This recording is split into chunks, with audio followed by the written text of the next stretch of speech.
ఇప్పుడైతే పప్పు ఉడికింది. దీంట్లో చింతపండు, కొంచెం కారం వేసుకుందాం.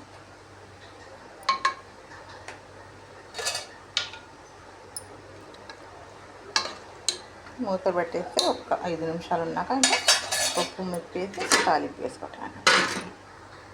ఇక టమాటాలు కూడా ఉడికినాయండి, పప్పులు వేసి ఇంకైతే పప్పు తాలింపు వేసుకోవటం అన్నమాట.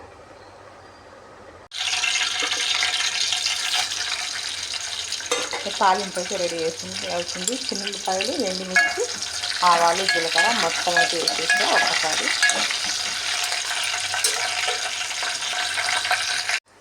ఇంకా తాలింపు అయితే రెడీ అయిపోయిందండి.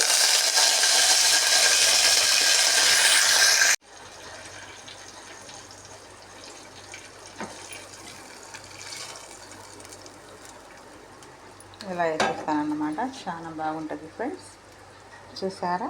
ఇంకా ఇలా పప్పు చేసి దీంట్లో కొంచెం ఒక నెయ్యి వేసి చిన్నపిల్లలకి పెడితే చాలా బాగా తింటారు. అసలు చూడటానికి ఎట్టుంది, తింటున్నా కూడా అంతే రుచిగా ఉంటుంది అన్నమాట టమాటా పప్పు అయితే. ఇక 2-3 సంవత్సరాల పిల్లలకైతే నెయ్యి వేసి కొంచెం కలిపి కారం తక్కువ వేసి కింద పెడితే భలేగా తింటారు. మంచి బలం కూడా. సరే ఫ్రెండ్స్, ఇక ఈరోజు వీడియో అయితే ఇంతవరకు. నచ్చితే లైక్ చేయండి, ఛానల్ సబ్స్క్రైబ్ చేసుకోండి.